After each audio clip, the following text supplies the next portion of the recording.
Hey everybody, Shel Brodnax here with another episode of Stager Talk, and I am super excited today because on the show we have Dr. Kent Wessinger. Now, Dr. Wessinger is a globally recognized researcher specializing in younger generation engagement and retention.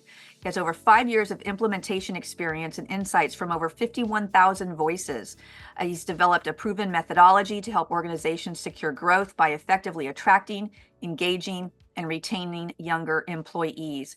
And we are so excited to have you here today. You were actually recommended to us by Shane and Natalie Lawrence, who could not speak more highly of another human being on the planet other than you. I will tell you that much. You have changed their lives and their businesses for the better. So congratulations on that and welcome.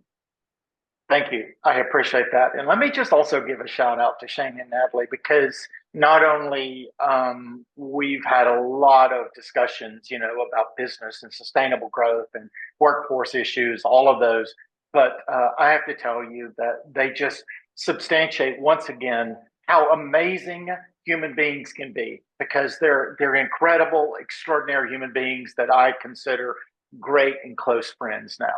So thank you. Thank you. I appreciate you saying that about Natalie and Shane. Absolutely. We find them to be the bee's knees over here at RISA. They're so generous with their time and their knowledge with people. And I definitely have a theory of rising tides raise all boats, and they do as well. So they were more than happy to refer you, and I'm eternally grateful for that. So let's talk a little bit about exactly what you do. Shell, I grew up in a hardcore blue collar family. I'm hardwired for practical solutions. And so just an example of that would be, I can remember as a late teenager, 16, 17 years old, my car breaking down, my father coming out, looking at the situation, assessed it, determined what parts we need. We went to the auto parts store, we came back, we repaired it, we put it back on the road. There was never a thought or a discussion that we would take the car to a mechanic.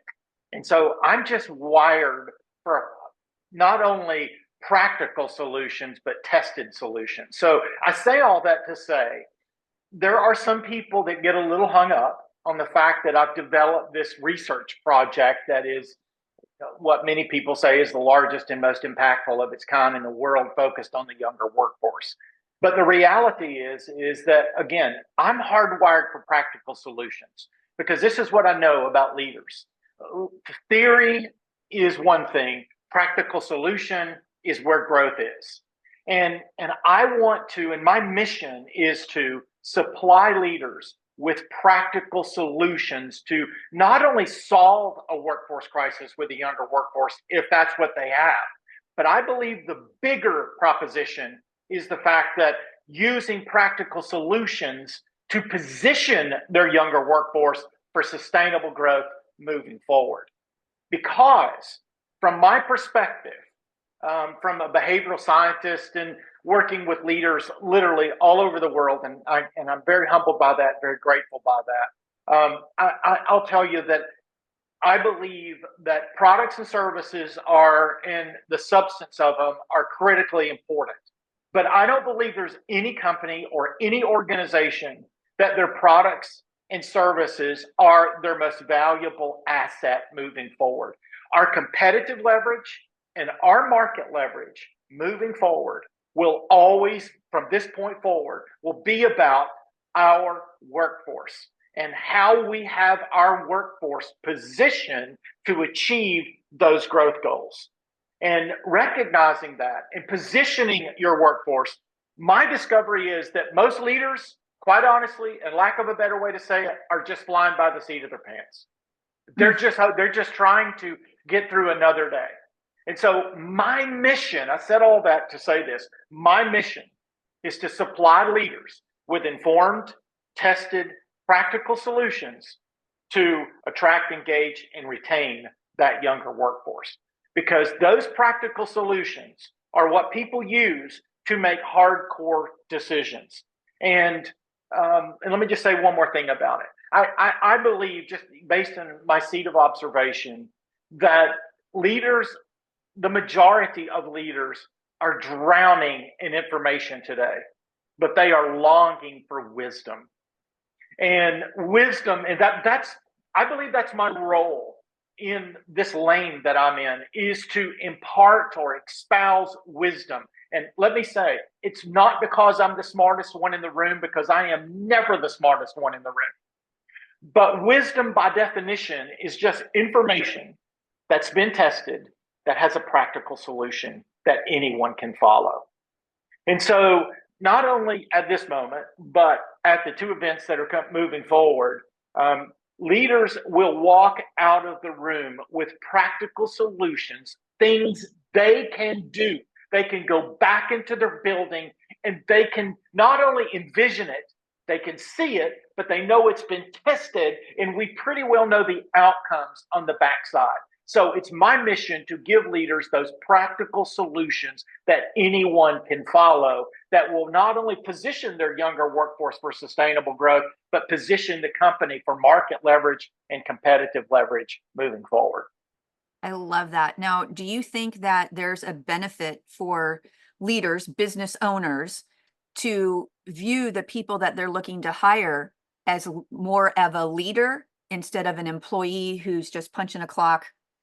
I know a lot of people just want somebody just to come in and do the job, but yet there's some afraid or some hesitation for some to hire somebody on who has those big leadership skills already, or is somebody that could be developed into that, and then they kind of shy away from it. What's that dynamic about? Yeah, and I completely understand that hesitation. At the same time, I believe that great leaders are always thinking about growth. They're always thinking about expansion. I believe, just again, based on observation, one of the great weaknesses that I see in organizational structures, whether it be in staging or any other company or sector across this country, is the fact that we've got into a bad behavioral pattern. And that bad behavioral pattern is that when we have a leadership position open, we rarely look inside. Most of the time, we're looking outside. We're looking to hire that leader. And one of the reasons is that the majority of companies and organizations do not have any kind of leadership pipeline where they're developing leaders to eventually assume or take on roles of leadership. Now, I would also argue this. I would also argue that hiring someone to do a job that may be simple, it may be complicated, whatever, but let's just say it's monotonous or it's routine, whatever it may be. I believe that's a great proving ground for a leader.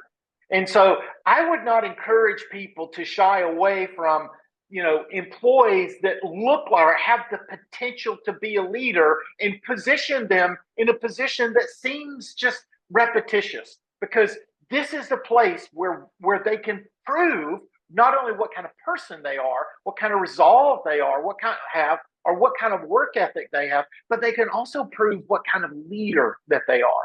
So to answer your question, I would try to do both. I would hire employees that have the potential to be leaders, but I would also put them in positions to prove themselves. Do not put especially young employees in a position of leadership until they have substantiated or proved those attributes of what is required to be a great leader. Yeah, I like that. And especially if they're in that type of job and you see, that they have this potential, they're likely going to do really well at that particular job. They might even find ways to improve that job just because they have these leadership skills, and that part's going to come naturally. So at the very least, you get a position that's been improved in some way, shape, or form. And then you have somebody who has more knowledge about your organization. And I am Yeah. a firm believer of hiring within, and, having succession planning and keeping everybody engaged. Part of the research that you've done, that I was reading about, that interested me, was talking about how these generations, Gen Z and millennials, they're really looking for accountability with new positions that they take on. What exactly do you mean by that? Accountability. There are some people that may disagree with me a little bit here. And when they do disagree, I will say very selfishly, or even maybe a little narcissistically, I like to engage in this conversation. I believe that accountability is the capital THE, the growth metric. It is the component of growth that every organization has to have active and alive in their organization. I believe that every other attribute, metric, whatever, is subsequent to accountability. Because what we know is where there is no accountability, we really don't have any structure. And I could argue that we have a lot of chaos. And so accountability, from my perspective, is the growth metric. And there's most leaders would not argue with me on that. And the reality is that most leaders want accountability throughout their organization.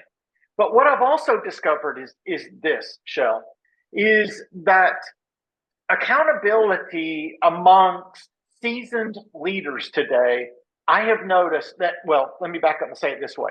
I've observed that seasoned leaders are getting more and more timid about holding their younger workforce accountable for productivity. How come? And that timidity is all around a couple of different concepts or realities. One, they know the expense of replacing an employee if they walk out the building. They know how much time they've put into that younger employee, as far as training or resources or whatever. They don't want them to walk out the building.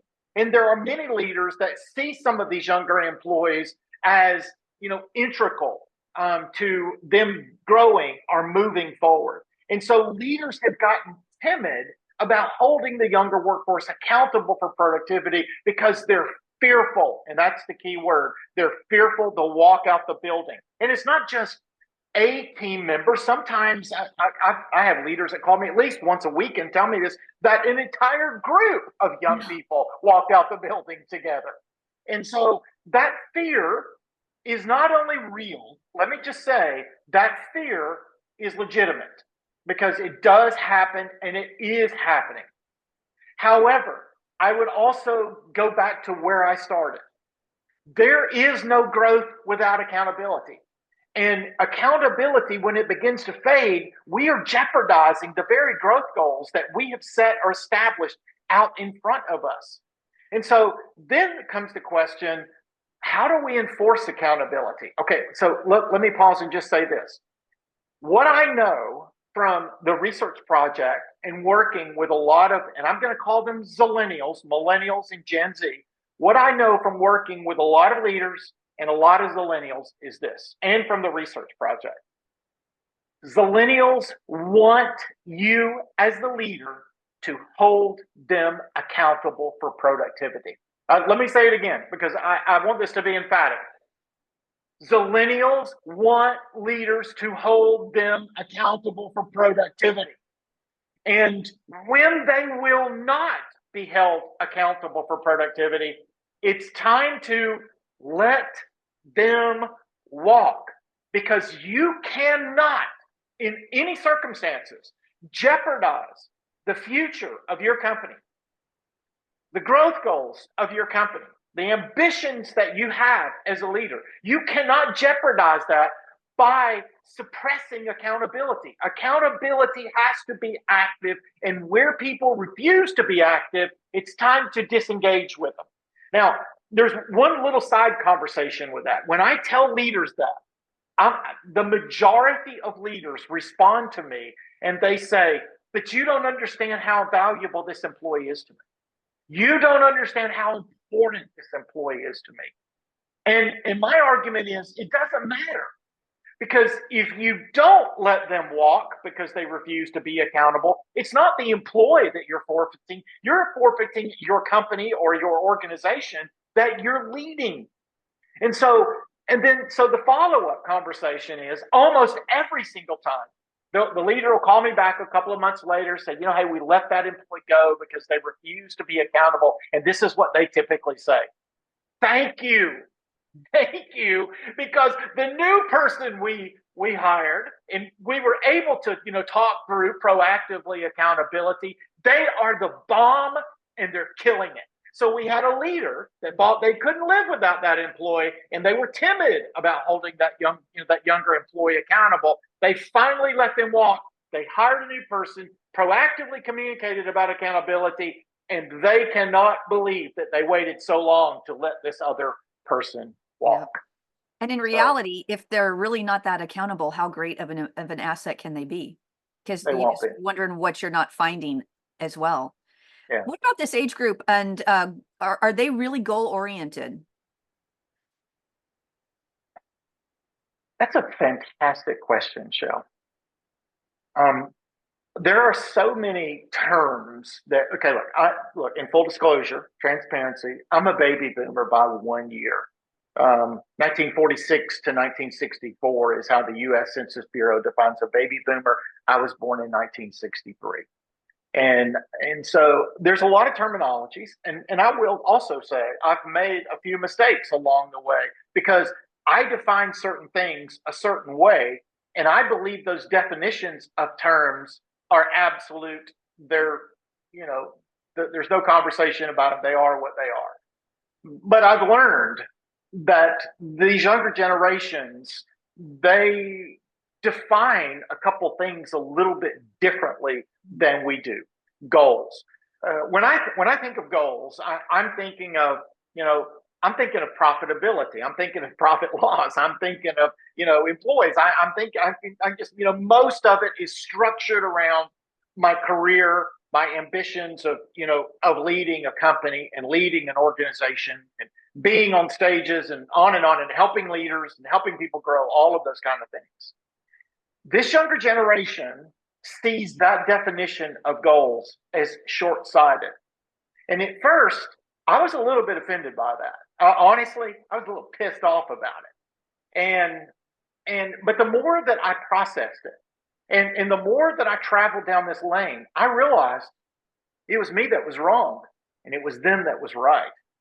And the way that this younger generation defines goals is not compartmentalized in their career. Their goals, they can't separate the goals from the career from the goals of their life. And so they see goals as a whole life goal setting experience, not compartmentalized or limited to their career. And there are a lot of leaders. I will tell you, there's a lot of leaders that just cannot fathom that they have employees in their building that would prefer not to have one set of goals for their career, but they want to have an overarching list of goals that include their career, but also include the whole portion of their life. And a lot of leaders struggle with that. I did at the beginning, but I've come to the place where I highly, highly respect it, and I've actually adopted the process myself. So the question is, that was a long answer to answer this question. Is this are these younger generations goal focused? I would say yes, but remember, they're not looking at a goal of career. They're looking at a goal of entire whole life. So that's what you mean by the whole holistic I do. approach to their brains. I do. So like for me, our generation, goals have always excited me. I'm my own competition, raise my own personal goals to get where, but I compartmentalize. That's my favorite word on the planet because I'm so good at it. And I can break everything down, and that's where I'm viewing my achievements and what it is that I'm feeling like on a daily basis within regard to my career. Do those types of goals even excite them, or are they really can't even focus on that? It's got to fit into all the other points of it.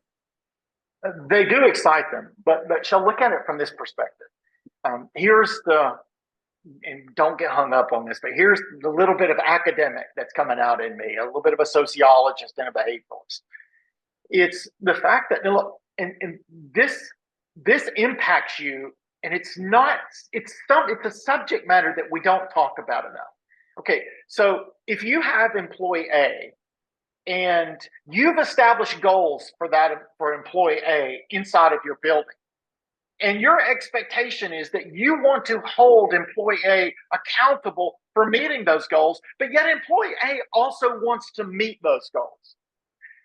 But when employee A gets in their automobile and drives home, and they have a horrific home life, or they have a home life that's full of conflict, or community full of conflict, whatever it may be, there is no way for an individual to separate, or use our favorite word, compartmentalize those things, because it's a person, it's a human being that's in the building and then out of the building.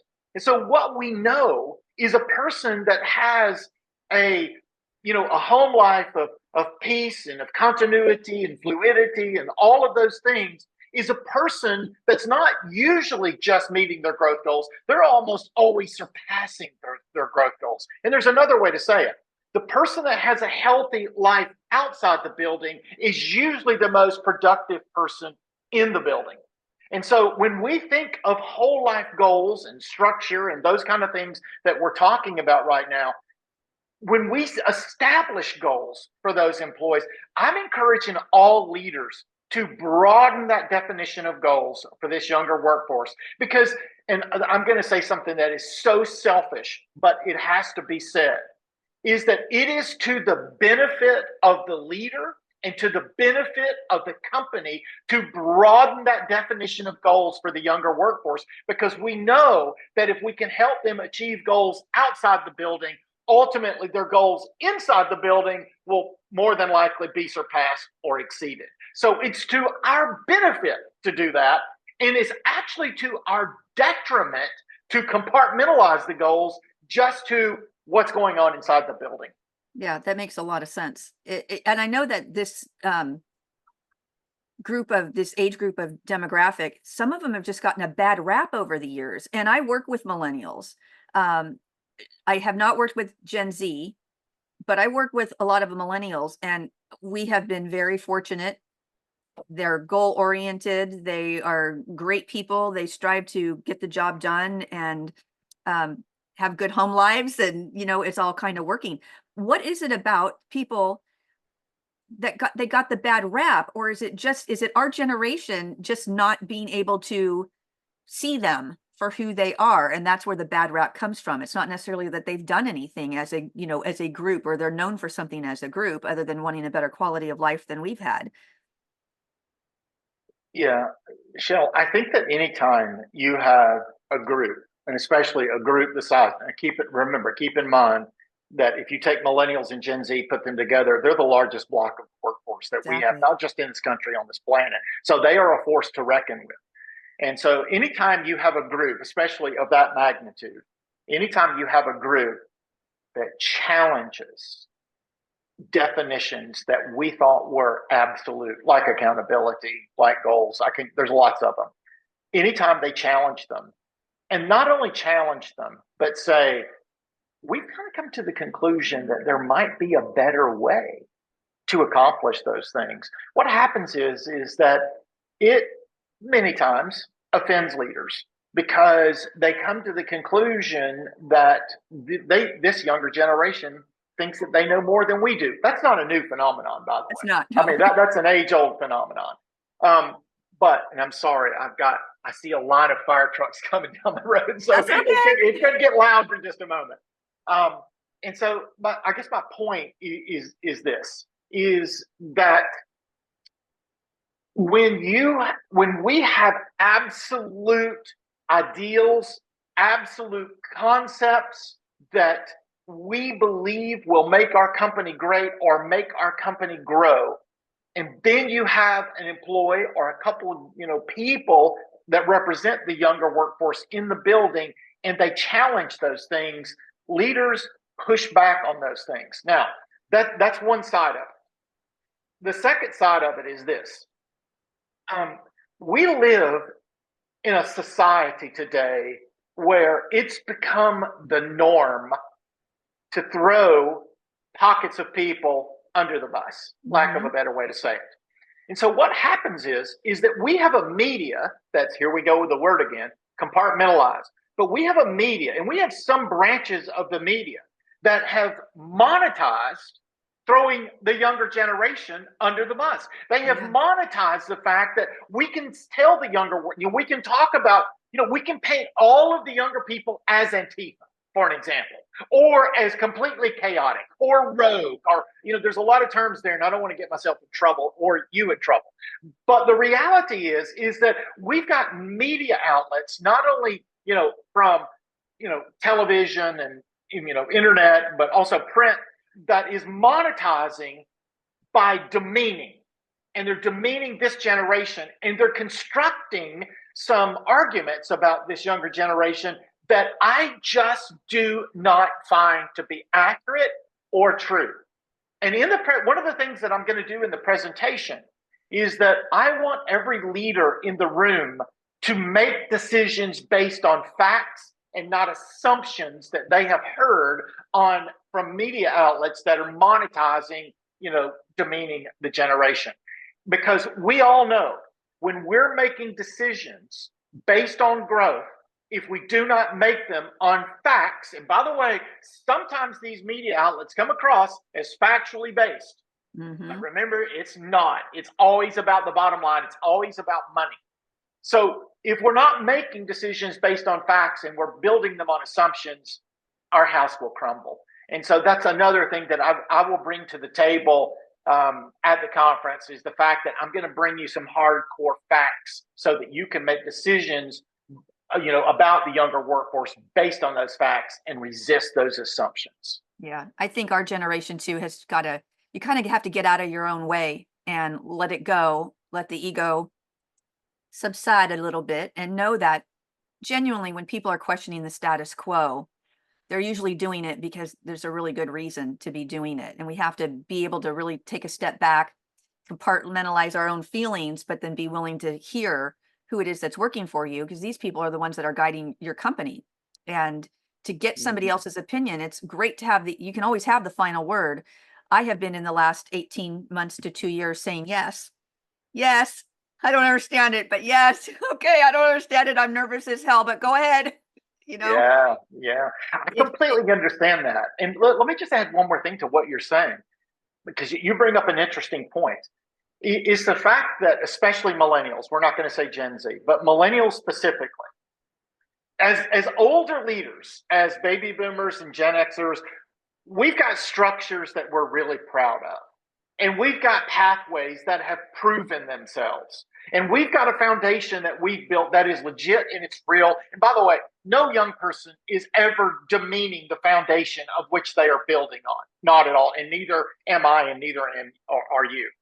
However, this is what we also know. Millennials had a front row seat to extraordinary growth, to extraordinary leaders, to extraordinary pathways.